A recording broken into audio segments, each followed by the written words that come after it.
I'm Kim Kocak with Corazon Holistic Health, and today we have Zoe here, who's our nutritionist, to talk to us a little bit about some of the misconceptions about what she really does and what we're really talking about when we talk about nutrition. So Zoe, welcome. How are you? Hi, I'm good, Kim. Thanks for having me here. Sure. So I want you to tell us a little bit about something that we've talked about is that a lot of people have a misconception about what you do. Mm-hmm. So why don't you talk to us a little bit about what you do? Yeah, well, starting off with some misconceptions, people think I'm going to tell you what to do. I'm just going to give you some plan and say, here are the answers and go do that. Sure. I don't do that. Most people don't succeed at that. No, and I used to do that. That's the coach I was 10 years ago, even 5 years ago. You came to me with the answers. I said, I have the answers. I have it. Do it. Yeah. You don't do it. You come back. I say, okay, you have all these problems. Well, I have all your solutions. Do it. Nobody did it. Nobody did it. So I take a very psychology forward approach with what I do with my clients, and I help guide them to their own answers. Because, it's not a problem of not knowing what to do. Sure. Right? Sure. There's some stuff that we might not know. Sure. That's okay. But the bulk of it, we know maybe I shouldn't do, hit the drive-through 5 times a day and that's pretty common knowledge. Most of us know we shouldn't be eating McDonald's several times a week. Yes, exactly. Mm-hmm. But it's why am I not doing the things that I know to do? That's right. We bridge that gap of knowing what to do and actually doing it. And I'm not talking about doing it for like 2 weeks or 4 weeks, like white knuckling your way through some, diet plan. We're building habits that stick for life. Well, I think that's an important point, right? Is that this is not a diet. This is about lifestyle change, and lifestyle change is difficult. So a psychology forward approach is really an important approach because food is never the problem, right? Mm-hmm. Food is a symptom of something else. Why am I eating? Why don't I remember eating that bag of chips? What's going on during those moments? That's something we even talk about in therapy, right? Like, it's not about the food. The food isn't the bad guy. So they're like, I don't remember eating it. Okay, let's talk about that tuned out, the disassociation that's happening right now. Let's talk about that portion of it because that's where lies the issue. Yep, right? Absolutely. So my favorite thing to talk about is neuroplasticity and the brain, because everything we do is running off our default mode. Our brain has one job, keep us safe, comfortable, secure. So we're going to go homeostasis. Homeostasis. What we know that's familiar. So what is neuroplasticity? Neuroplasticity is basically how our brains are always changing. They're always forming new connections and dismantling old ones. So something where it could be a dismantling an old connection would be all of the French that I learned. There you go. Perfect. Right. That was there. And I can say about 5 words. Right. That French is gone. Right.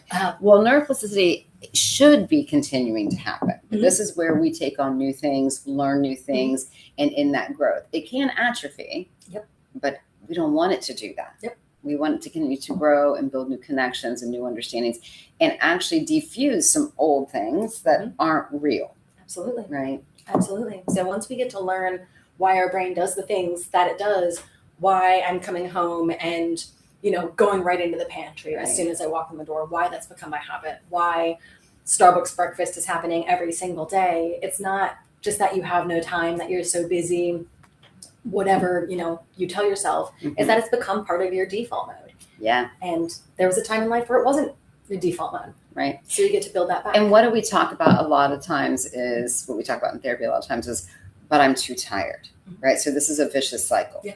I'm too tired. I'm not sleeping well. Therefore, I'm taking the shortcuts, right? And going to Starbucks in the morning because I need something to eat, but I don't have the energy. And we'll say time, but it's really energy. Yeah. Right? Yeah. So each person is so different for this particular example, but we would back that up and figure out, well, what do we need to do to either A, set you up the day before, right? Or B, the drive-through doesn't take 2 minutes. You might be in that drive-through, especially like prime time breakfast drive-through. Yeah, for you Starbucks. Can be there for 10 minutes. And 10 minutes is a solid amount of time to do something different in the morning. But it's not enough to just know there could be something different. It's how do I actually implement something different in my life? And the most important part, do I even want to?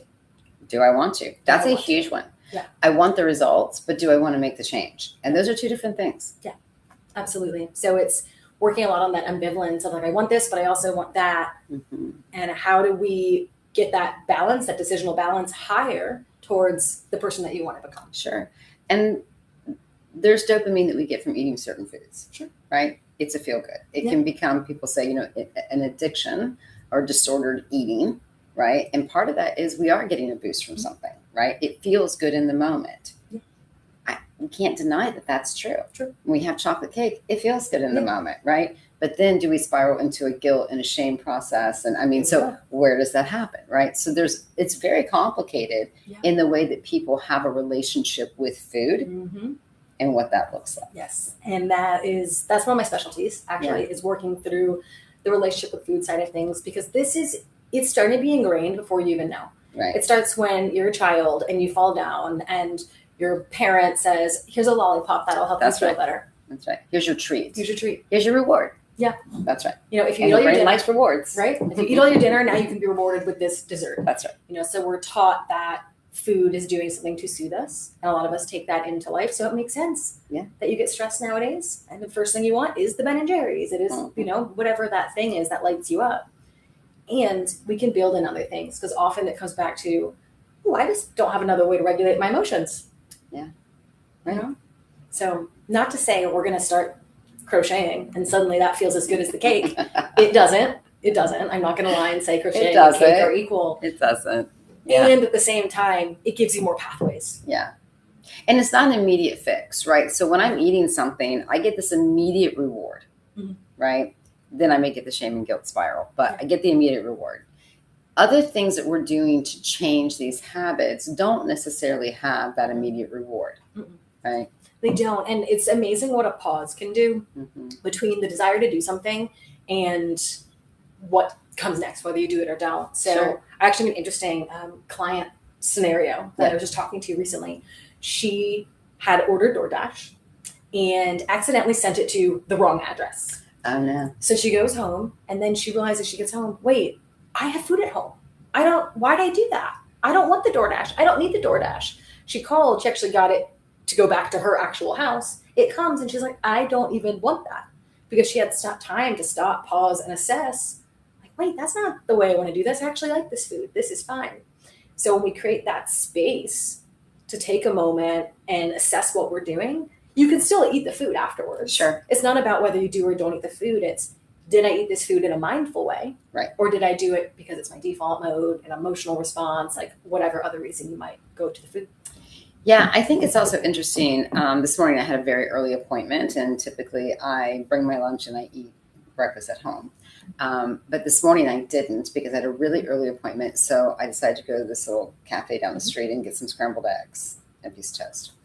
And it was $14. I was like, are you kidding me right now? I mean, what are we talking about? This meal maybe cost you 50 cents. Yeah. Right. And so I think about what I hear from people a lot is, I can't afford to eat like that. And it made sense to me. I did a study in grad school about McDonald's having, because I did a lot on rural communities and food deserts. So the dollar menu at McDonald's was actually much more affordable for a lot of companies, for a lot of families. And that made sense to me. Yeah. That's not true anymore.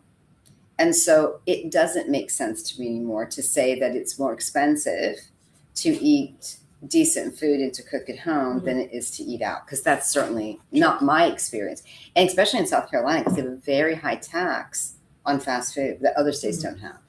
Yeah, so fast food has gotten a lot more expensive than it used to be. Yeah. Even a long time ago, I remember going and thinking this is going to be cheap. And I was like, wait, that is way more expensive than I would have considered what that would be. And I'm sure it's even gone up since then. Sure. But I think people... And this wasn't even fast food. This is just a little diner, right? I mean... Yeah. I think people think about eating healthy has to look a certain way, that it has to look organic, that it has to look super fresh, all of these things. When in reality, you can build a great balanced diet. You can use canned foods. You can use frozen foods. You can use frozen stuff is amazing. Yeah. Frozen fruit, the amount of just amazingly sweet pineapple and mango and all of that you can get, because it's picked at the peak of ripeness, frozen and sent to you. Yeah. But all of that can be part of a super healthy way of eating. Does not have to be farm to table, organic, all that stuff. Sure, if that's part of your life and you want to do that. That's great if you can do that. But if that's pinching you harder then you can afford, like, do not do that. Yeah. Any veggie can help you get to a healthier, status. It doesn't have to be something fancy. Sure. Yeah, I think there's lots of barriers that we find that we put in our way for lots of change, right? Mm-hmm. Change has a very specific cycle, right? There is this beginning stage of contemplation, mm-hmm. right? And we're thinking about it, and do we even need to change? Mm-hmm. And denial even comes really before that, where there's no need for a change. So pre-contemplation, right there. That's right, the pre-contemplation. So then we go through this cycle. How much do you talk about that within your practice? A lot. Yeah, a lot. I will read off. I'll explain the stages of change, where they came from, all of that, and then I'll read it through with somebody, and I'll have them identify where they think they are. Yeah. And usually it's not in action. Usually people have this misconception of like, oh, I'm going to hire a coach, I'm going to work with somebody, and I'm ready to make these changes. That's usually not true. You're in a different stage where you're preparing. Most people with me are preparing. Yeah. They're in that preparation stage. They're like, I've hired you. I'm still preparing, though. And that feels like an action to them. And it feels like an action. Mm-hmm. And maybe they're teetering over. Sure. But most people aren't ready to start out the gate making big changes. Yeah. So the first thing that I do with people, most people, everybody's different. There's no one size fits all in how I do this. And that's true within our whole practice and how we treat, right? Yeah. Is everyone gets a different treatment plan because everyone's an individual having different life experiences. Exactly. That's it. So the first thing that we're doing is, it's not about making these big changes. Yeah. It's about working through the thoughts and the beliefs that have kept you stuck where you're at for so long.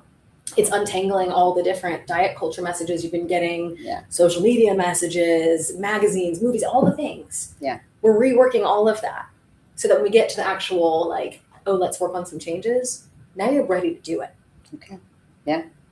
And we've seen this trend come around in the last few years. I think the first time I really saw a company do this was when Noom did it. They did a huge marketing campaign, I don't know, 6-7 years ago. Sure. Right. And that was the first time we'd really seen someone bring in this everyday psychological aspect. Mm-hmm. And I was actually encouraged by that, because I happen to be a believer in it's not the food, right? It's the relationship we have that has to do with our own psychology.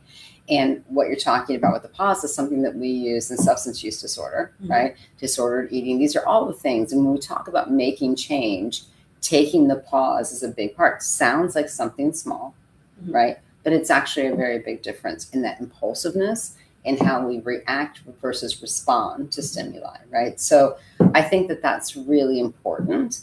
A lot of people feel, what I hear from them is, I just can't. Like, I do it for a while, then I have a bad week and I fall off and I can't do it. And then I'm beating myself up and it's just, I give up really easily because the moment I have a hiccup, I'm done.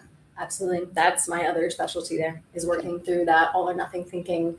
Yeah. Because that's what all of the diets people have been giving have been. You do it like this, you don't do like this. These are your approved foods, these are your non-approved foods. You drink these shakes, you don't eat these, whatever it is. And the brain likes that simplicity. Sure. It likes that black and white, the rules. Brain loves the rules. So when you have a hiccup, it's like, okay, well, I failed, I might as well stop. So it's, again, rewiring those thoughts of like, what does this actually look like? What does consistency look like? Right. Because consistency isn't doing the same exact thing every single day. Good luck. Well, so I would bring this back to, I use ACT, which is acceptance commitment therapy, right?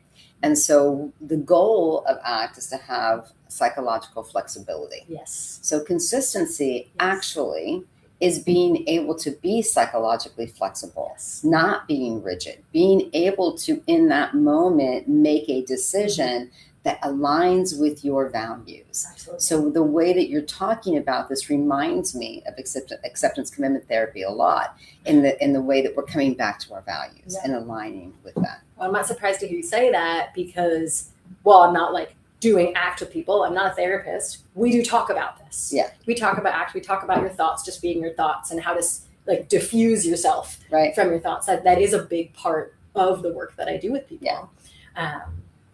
Recommending that book, The Happiness Trap. Have you read that one by Russ Harris? No, I haven't read that. It's about ACT. It's a great, easy to read book for people, easy to read, tools to implement for themselves. Like, anybody can buy it. I love that name, though, because I am someone who doesn't use the word happiness. I actually think it's a construct that really traps people. Yeah. So. So it's a great, great book. Okay, great. Yeah. Yeah, I think these are all interlined and they interwoven, and it sounds like it's complicated, but it really isn't, You right? know, it's not complicated when you have somebody supporting you through it. Sure.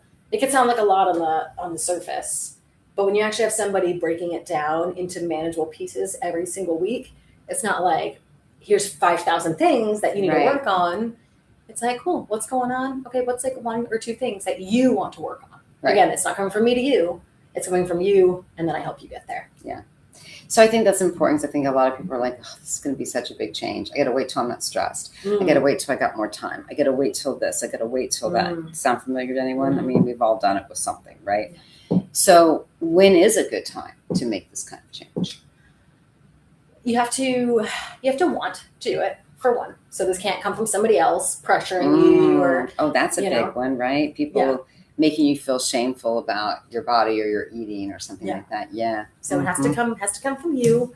It's okay. We can have external motivations to get started, but we're gonna have to develop those internal drivers to keep going.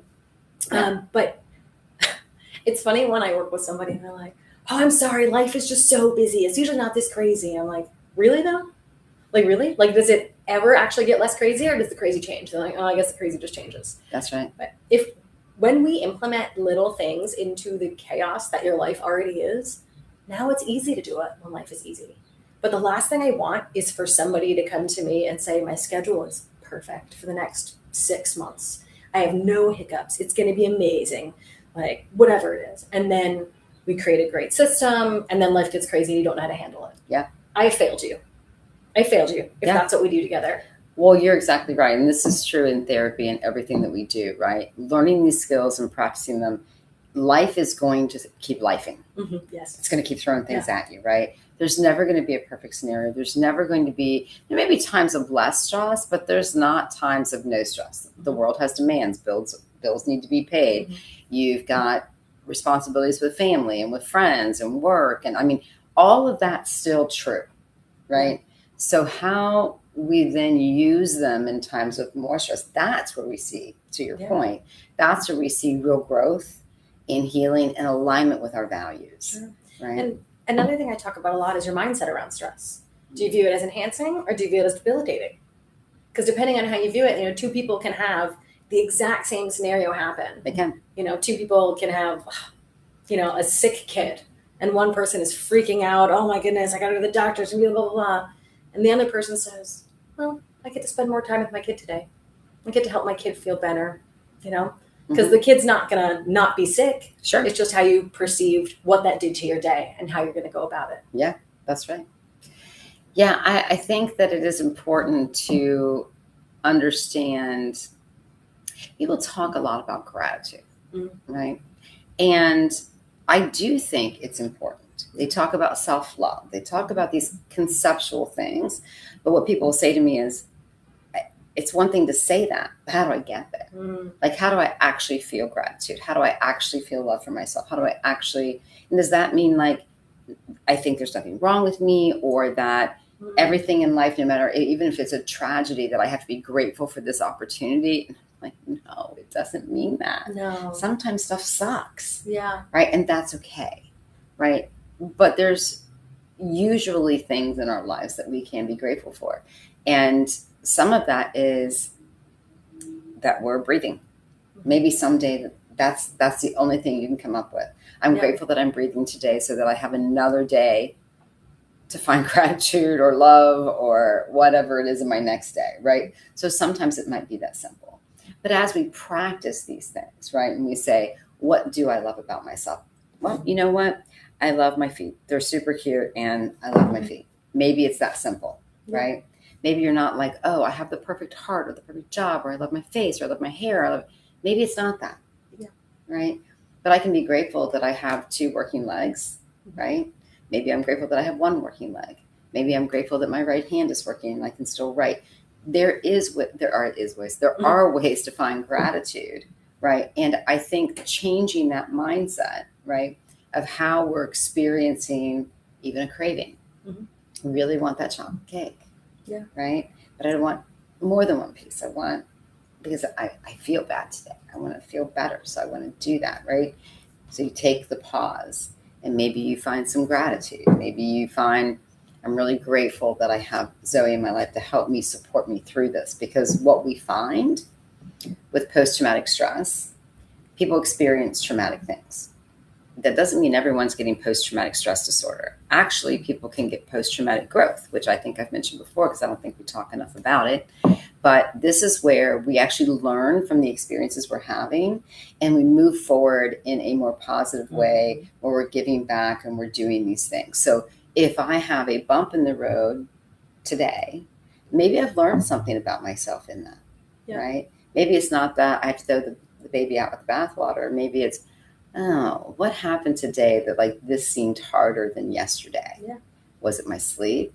Was it my schedule? Did someone say something to me? Did I say something to myself? Like, what did that look like? What did I learn from that today? Rather than shaming ourselves and starting to do that whole process of, look at me, how bad I am. Yeah, I mean, that goes exactly into growth versus fixed mindset. You know, are we seeing something as a challenge that's helping us move forward and grow, or are we allowing it to just keep us stuck in whatever thoughts are rolling on up here that aren't helping us? Yeah, right. And CBT tends to, for certain personalities, only make that worse. They get very fixated and ruminating on thoughts. And so when we say, so for some people, CBT works really well, but ACT works better for people in general, especially if they have trauma of any kind, if they have trauma around this particular issue, maybe even, right? It helps in a different way to diffuse from that, right? And the one I always use to explain ACT is, so do you have a left foot? Do you have one? Yeah. Do you like your left foot? Yeah, she's fantastic. Yeah, right? She's got a great arch. Right? And she's got cute toenails. You guys can't see them, but they're really pretty green, spring green. So is that foot a part of you? But are you your left foot? No, not even close. Right. That's a good one. Ooh. Oh, I want to use that. Right. Yeah. So it is this whole idea of, but separating that in our brains can be really tough, right? Our thoughts from what is us. And even in grad school, and talking about consciousness versus operational thought of the brain is different. And it's a hard concept to help people understand. But you, Zoe, me, Kim, are something different than the brain that is a thought generator. It's meant to do that. It doesn't have to mean anything. They're just thoughts. Yeah. We don't have to even, does that align? No. Yeah. And thoughts are going to pop up, going back to like the guilt and shame spiral. Yeah. You know, you eat something. Oh, I said I was going to be good. I said I was going to clean it up. And then I ended up eating, the donuts. And it's those thoughts that come next that are more powerful than whether or not you ate the donut. Right. And once we can get a handle on those and, like you said, begin to separate ourselves away from them and have that pause, even after. So there could be the pause before the donut, but then there's the pause after. That's right. The pause after is just as important. The reflection. As the pause before. Because the pause after allows you to look at those thoughts that are coming your way. Those are, again, back to your default mode. Those are your default thoughts. And then we get to trip those up and change them. I was talking to a client earlier, actually, and we're working through some body image stuff. Yeah. And she recognized that she was around some friends. She said some things, talking poorly about her body to other people. And then afterwards, she walked away and said, why did I do that? Right. I'm so mad that I did that. Because she's working to have a better relationship with her body and how she speaks to it and views it and all of that. And it was so cool that she was able to take that moment of pause afterwards and build that awareness. And I say, you recognizing it then is only going to help perpetuate you using it further sooner. That's right. So that was a pretty cool thing. Yeah. Because that reflection is important, right? But without judgment. Yes. Right. I really don't like this idea of good and bad.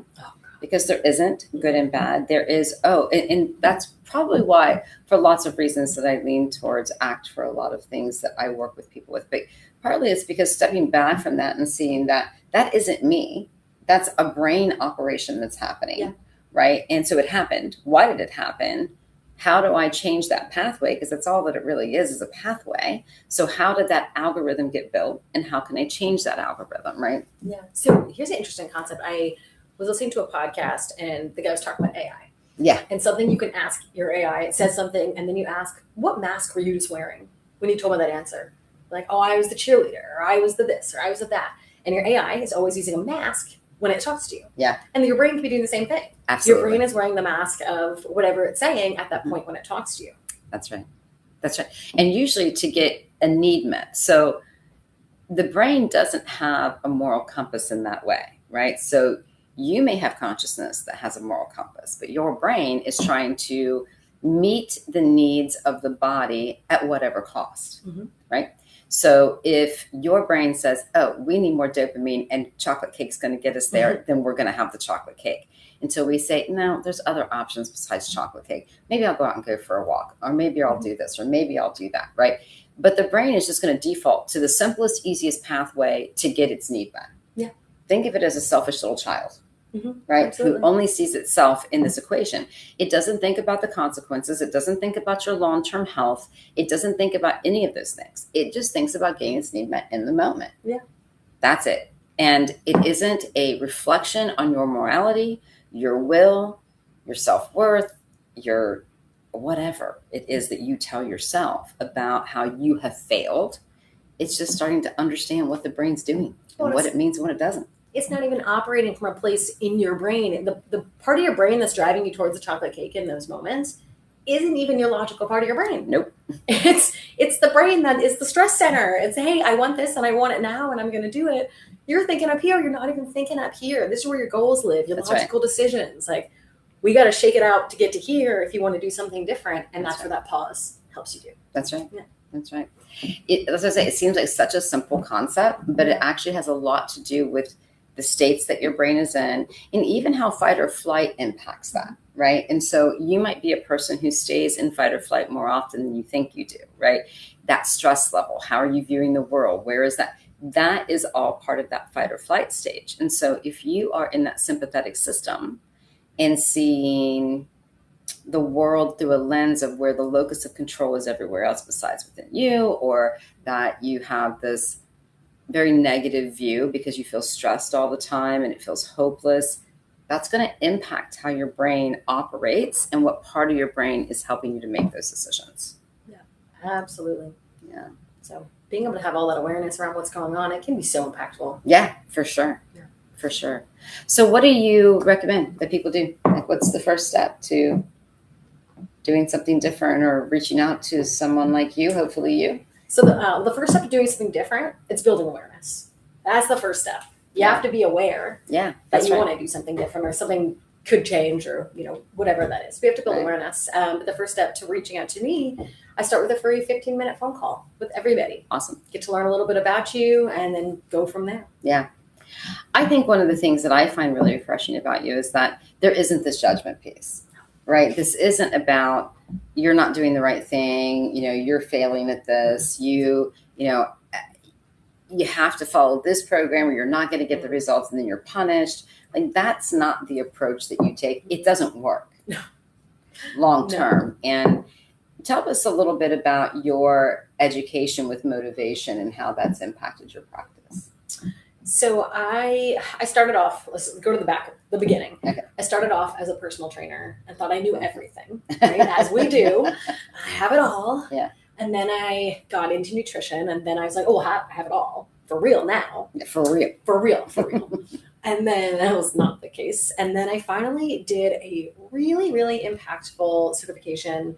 It's called the Health Mindset Coaching Certification. And the woman who put this together has her PhD in psychology, focusing on growth versus fixed mindset, basically answering the question of why do we know what to do, but we're not doing it when it comes to health behaviors and what can make us feel good. So that drove her PhD. And then she realized this gap in the health and fitness industry because she was also, working as a coach. And she said, you're taught what to coach, not how to coach. Nobody was out there teaching how to actually interact with people and coach people and help them actually change. For sure. So that's when I first was introduced to the concept of motivation and how it's not discipline over motivation, which is what you're going to hear everywhere when it comes, especially the fitness community. You just have to be more disciplined. Yeah. It's a lie. Yeah. Well, they don't know it's a lie. They just don't know the science and they're completely inaccurate because without motivation, you will not have discipline. That's right. But that's a scientific fact of the brain. Yes.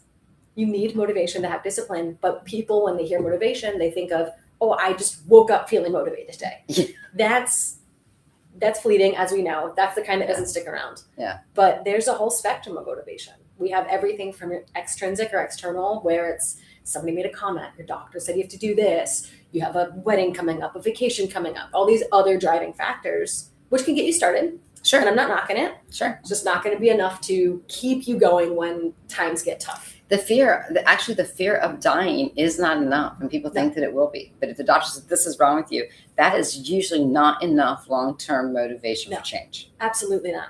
Well, just going back to even when it came to cigarettes, and they started recognizing, oh, these are really bad, like these could kill you. Yeah. And they started telling people more information, we'll just push out the messaging. People didn't stop smoking. No, they didn't. I mean, I used to smoke, believe it or not. I used to smoke. I haven't smoked for around 10 years.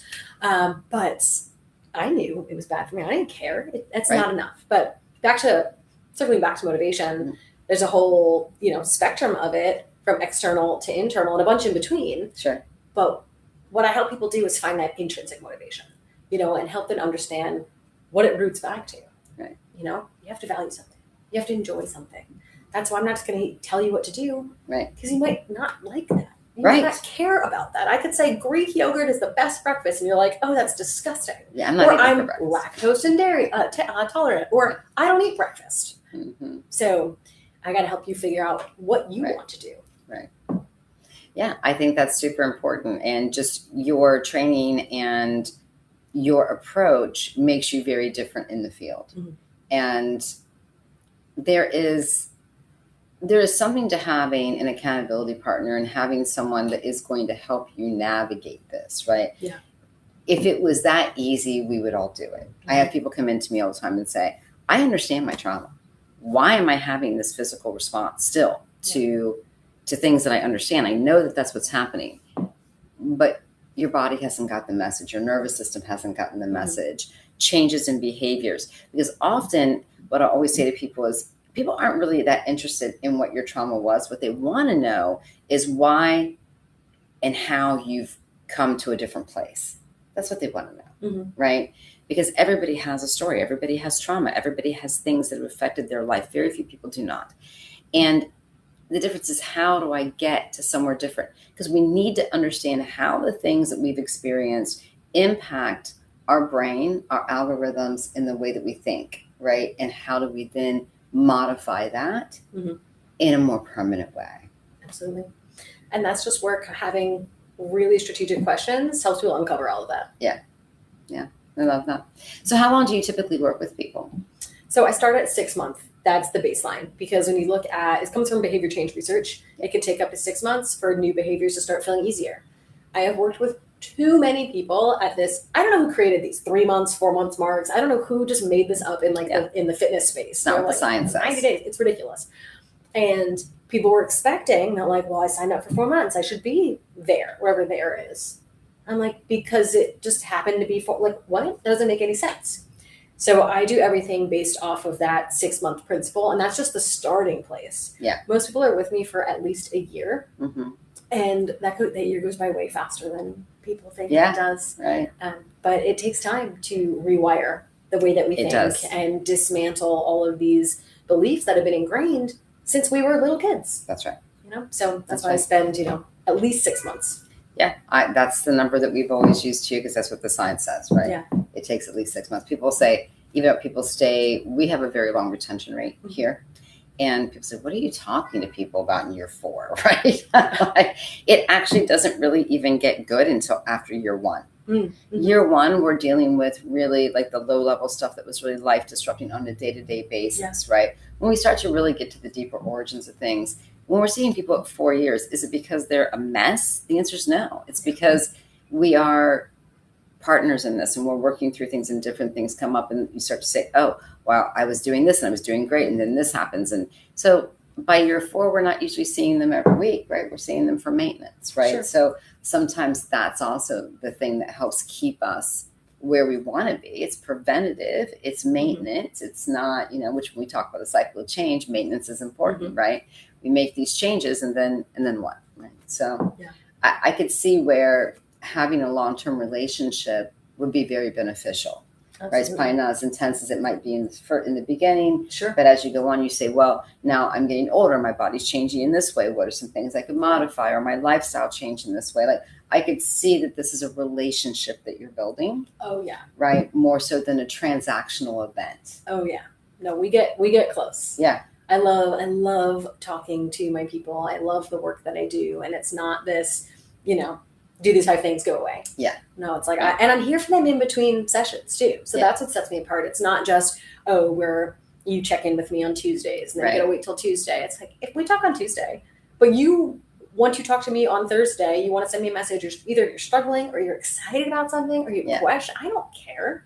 Send me a message on Thursday. Like, I'm here for you. Yeah. So that's what the coaching aspect comes in. So you actually get it as you need it as well. Yeah, I love that.